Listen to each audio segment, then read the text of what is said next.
En choisissant ces textes bibliques aujourd'hui, je réalise que je n'ai pas choisi des textes faciles. Quand on les entend, on se dit « qu'est-ce que ça veut dire tout ça ?» C'est un peu abstrait, c'est philosophique, enfin, il y a beaucoup de choses dans la Bible. Au commencement était la parole. Et moi-même, j'ai longtemps eu l'impression que le début de l'évangile de Jean était très abstrait. La parole, en grec le logos, en latin verbum, tout ça comme des mots savants. Mais dans la Bible, quand Dieu parle, ça n'a rien d'abstrait. Déjà, dès lors, la création, Dieu dit quelque chose et la chose est faite. Que la lumière soit, et elle l'est. Donc, la parole, c'est bien plus que des mots. C'est une intention, mais aussi sa réalisation. C'est un projet et son accomplissement. Et de dire qu'au commencement, la parole était tournée vers Dieu, mais qu'ensuite, tout fut par elle, c'est-à-dire que cette parole, ce projet a une histoire.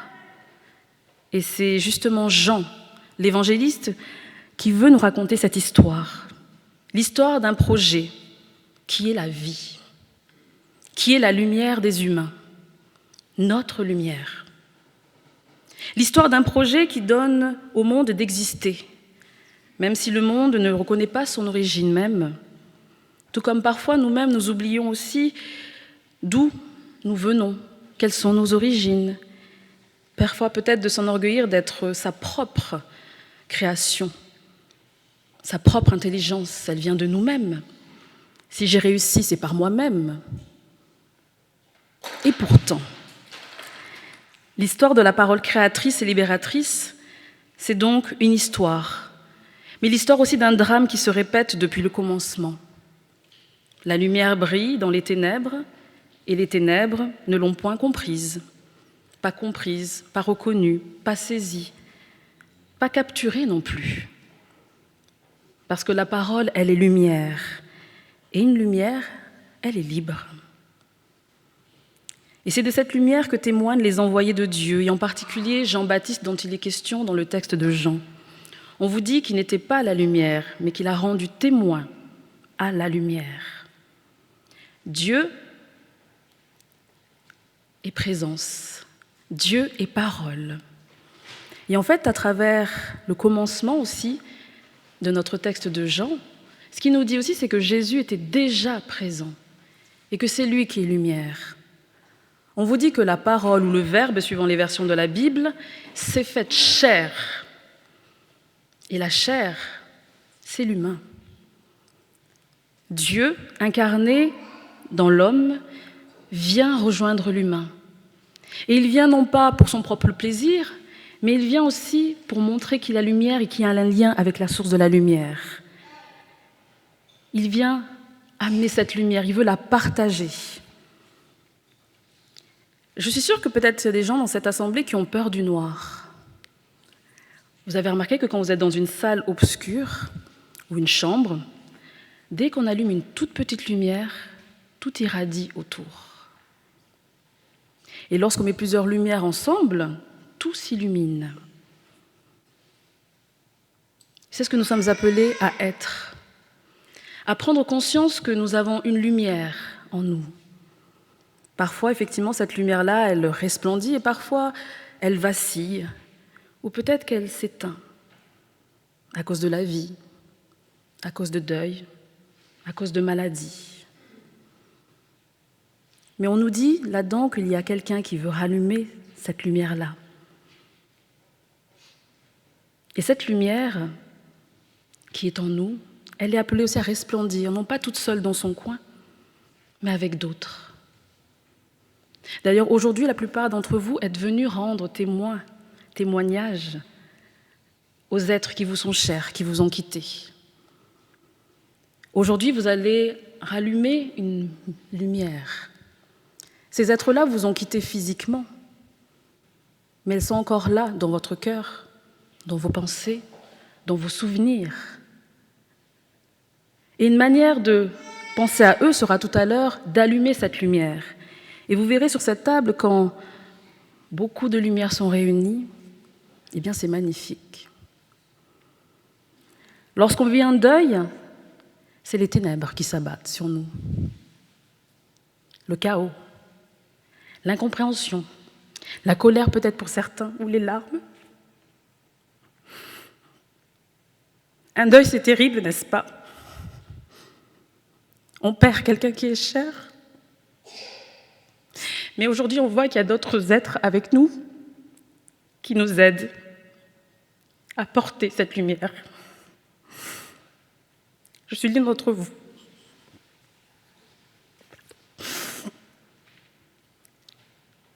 Et vous dire que cette lumière que vous portez, dont vous allez rendre témoignage, il faut que vous continuez à la perpétrer autour de vous. Le Seigneur est présent. Ça, c'est l'espérance des chrétiens. Peut-être que certains d'entre vous se disent « Moi, je ne suis pas chrétien, comment je vais faire ?» Enfin, ça n'a pas de sens ce qui est dit. Ce qui est dit aujourd'hui, c'est que tu es accueilli. C'est qu'il y a une parole autre qui veut venir te consoler, t'accompagner dans ta douleur. Il y a un temps où tout le monde est réuni près de vous pour vous soutenir dans le deuil, et puis les jours passent, les mois passent, les semaines, et votre douleur, elle est là. Votre vide est encore là. Peut-être que les gens ont continué leur vie, mais vous, vous êtes comme encore dans un espace-temps bizarre, où vous réalisez que la personne est partie, et parfois vous l'oubliez l'espace de quelques secondes. Eh bien, cette lumière que vous avez portée, qui vous accompagne, il y a un être qui connaît ça aussi, et qui est le soutien, qui veut être votre soutien. Quand vous êtes venu ici, quand on vous a accompagné pour accompagner ce deuil, vous avez fait appel à des pasteurs.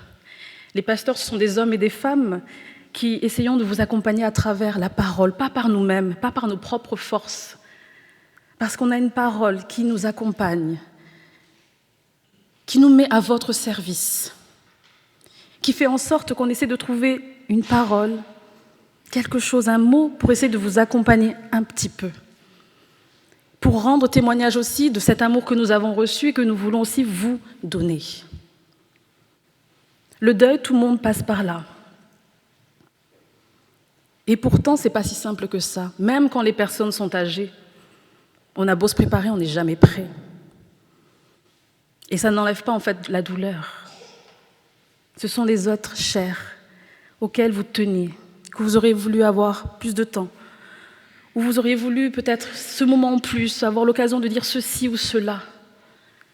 Mais une manière pour vous de rendre hommage à ces personnes disparues, c'est aussi de le faire de votre vivant, de continuer de vivre de cet amour et de la communiquer autour de vous.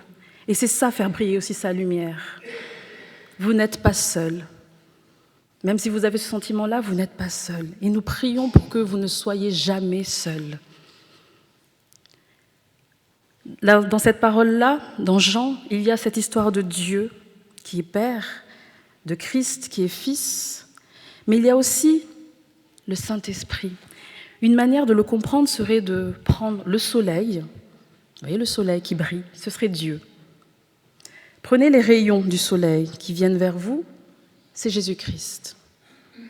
Et la chaleur que vous ressentez, qui est vraie, c'est l'Esprit Saint qui vous le fait connaître. Une manière de voir que la Trinité, Dieu, Père, Fils et Saint-Esprit, c'est une même entité sous différentes formes, mais la même source. Dieu est un être de relation. Dieu est un être qui t'aime. Dieu a donné son Fils Jésus-Christ pour toi. Le plus grand mystère de toute la chrétienté, effectivement. Pourquoi sacrifier son Fils? Personne ne ferait ça. Pour le monde. Dieu, c'est aussi donc l'incarnation en Jésus-Christ. C'est pour ça que Jésus-Christ, c'est le plus grand mystère dans le sens où il est 100% homme, 100% Dieu. Il a marché sur cette terre avec nous, et scientifiquement parlant, il a existé. Et les miracles qu'il a faits nous sont en tout cas répertoriés dans la Bible. Sa partie divine, les choses qu'il arrivait à faire, enseigner, annoncer la parole de Dieu, annoncer le pardon, annoncer la paix, la guérison, tout ça, c'est par son Père qu'il le faisait. Comme je vous ai dit, actuellement, nous sommes entrés dans le temps de l'Avent. Et partout dans la ville, vous voyez des décorations. Peut-être, comme je vous ai dit tout à l'heure, peut-être que vous avez déjà préparé votre maison où vous vous dites « Oh, il est temps de mettre le sapin, mettre la crèche, mettre des décorations ». Oui, c'est bien beau de faire tout ça, mais souvenez-vous quand même d'où vient cette fête, les origines. Et qu'est-ce que ça signifie pour vous? Ce sont des fêtes de fin d'année, ok. Qu'est-ce que vous avez vécu cette année? Qu'est-ce que vous pouvez offrir vous-même aussi cette année? Alors, il y aura le temps des résolutions au passage de l'année. Mais parfois aussi, ça permet aussi de voir un peu que peut-être que nous avons été accompagnés, soutenus d'une certaine manière, une manière extraordinaire. Peut-être que nous avons été touchés par une parole, la présence de quelqu'un, une lumière. Peut-être qu'au milieu des ténèbres, justement, on a vu cette petite lueur qui nous a aidés à tenir un tout petit peu. Et c'est de ça dont il s'agit. Au commencement, la parole était, et la parole s'est faite chair pour venir habiter parmi nous. Et dans le psaume 139 que nous avons entendu au début, David chante la fidélité de Dieu. Il chante le fait que partout où il va, que ce soit dans les montagnes, à travers les mers, à l'autre bout de la terre, il a cette assurance que Dieu l'accompagne. Et David n'était pas parfait. Nous ne sommes pas parfaits non plus. Mais Dieu l'est et il veut être avec nous. Les paroles, peut-être, vous ont manqué pour dire le deuil, le décès, ou pour dire une dernière fois « je t'aime » à quelqu'un. Mais aujourd'hui, un petit peu, soyez encouragés, car une communauté vous entoure. La parole de Dieu est là aussi. Elle est présente, elle est là depuis au moins 2000 ans. Et c'est fou parce que beaucoup de gens aiment lire des livres de science-fiction, des romans, tout type de livres. Mais moi, je vous invite vraiment une fois à prendre la Bible parce que si vous aimez les romans, les aventures ou quoi, il y a de quoi faire dedans. La Bible, c'est une grande bibliothèque. Il y a des livres historiques, des livres poétiques, des livres même poétiques érotiques, le Cantique des Cantiques.